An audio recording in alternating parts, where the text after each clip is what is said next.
if you look on the chart here, here's the time periods where this happens. And these are called the half-lives.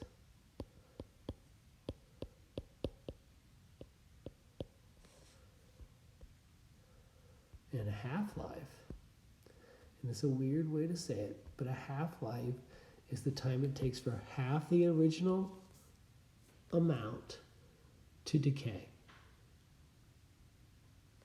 All right, so you start off with a certain amount. Say you start off with 100 grams, right? 100 grams. In a certain amount of time, it's going to go down to 50 grams. All right, that makes sense, right? Well, when another certain time passes, let's say it's 10 days. I'm just making up a number here, okay? Oops, I don't know how I did that. Okay, say it's 10 days, right? 10 days. So in 10 more days, right, you're now going to lose half of that again. It's going to go to 25 grams. In 10 more days, it's going to go to 12.5. And so each of those time periods, it's cut in half. We used to do an experiment. We won't be able to do it because we're not together, but you flip a coin, right? You start off with 100 coins and you flip them, and about 50 of them land heads. You take those 50 out. You flip all the ones that were tails. Flip about half of those turn heads. You take those out. It's kind of the same way with this. It's probability. 50% of them are going to break down in that period of time, just like the flipping the coins. And so over a period of time, you're eventually going to be cut in half in this time period. And it's pretty close to being exact, just like coin tosses. Okay, so let's do carbon dating.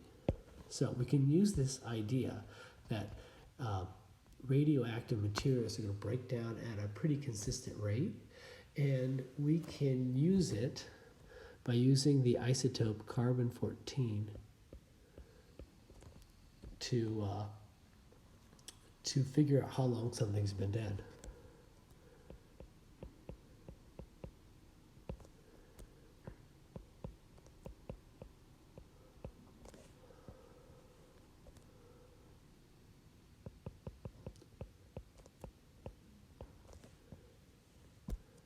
It took a long time to write. All right, and so here's how this works. Well, carbon-14 is pretty consistent in our atmosphere. And the reason is because carbon-14 is being produced all the time. Most of our atmosphere, 78% of our atmosphere, is made out of nitrogen. And the nitrogen at the top get hit by cosmic rays. And those cosmic rays transmutate, see there we're using our vocabulary, transmutate that nitrogen into carbon-14. And it happens at a pretty steady rate. So the amount of carbon-14 being produced is pretty much consistent over in the atmosphere over a long period of time. There's a little bit of change in there, and they know the calculate, and there's a little, we have to do a little weird conversion, but we're not going to do that. Right? Then what happens is the carbon-14 goes in the form of carbon dioxide, right? So carbon's not going to be by itself out there in the upper atmosphere. It's going to react with oxygen. It's going to make carbon dioxide. Plants absorb the carbon dioxide. Animals eat the plants, right? Other animals eat the other animals that have it. So as long as the animal keeps eating and the plant keeps taking in carbon dioxide, the amount of carbon-14 that they have, and this is a nice little picture here, the carbon-14 they have is pretty much set at the same level as the atmosphere. But as soon as the creature dies, the plant, the animal, whatever it is, as soon as it dies, then the carbon-14 starts to break down. And then by just checking its half-life, let's see if they did this right. 1, 2, 3, 4, 5, 6, 7, 8, 9, 10. And then they should have 5 in the next one. Oh, they didn't do it right. This next one should have had 5, right? And then the next one should have had 2.5, and they should have split like that, unless I didn't count right the first time. Right, so every time it gets cut in half, all right? And so in so long a period something dies, then the amount of the carbon-14 starts to disappear, converted back into nitrogen. Now, the half-life for carbon-14 is 5,730 years. So in 5,730 years, the amount that's supposed to be there will be cut in half. All right, and so if they can measure the carbon-14 in the fossil they find, then they can figure that out. Now this only works in things that were alive. You can't do this to something that wasn't alive. It has to be alive, taking in carbon, fresh carbon all the time before this works. You can't do this to stones, you can't do this to rocks, and pottery and things that weren't alive. All right, but there is other elements they do use. They can do uranium dating. And uranium, we just look at uranium's 38's decay series, right?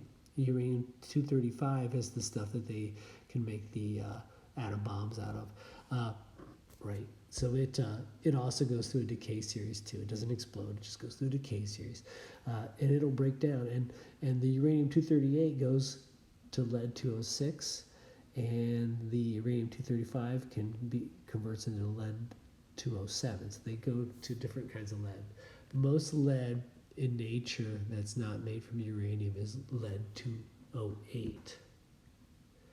So when they find rocks that have traces of uranium and traces of lead-206 or 207 in it, then they can calculate how many half-lives have passed, and they can calculate up to things up to 4.2 billion years ago.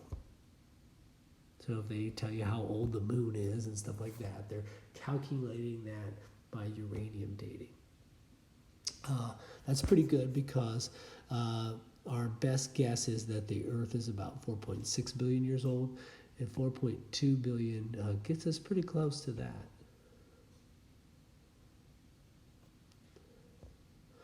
All right, so say we're going to do a problem with this, because there are some problems in the homework. Say we're going to do a problem.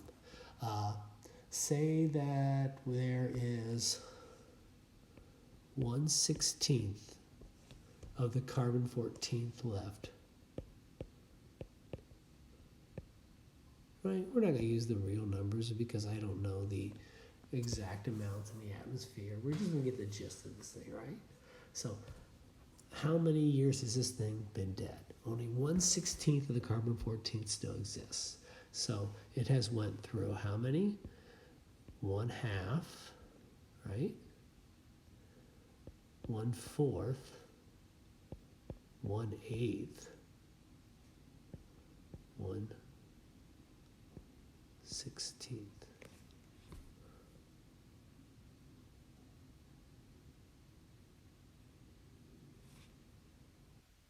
Okay, this section is leftover from last week.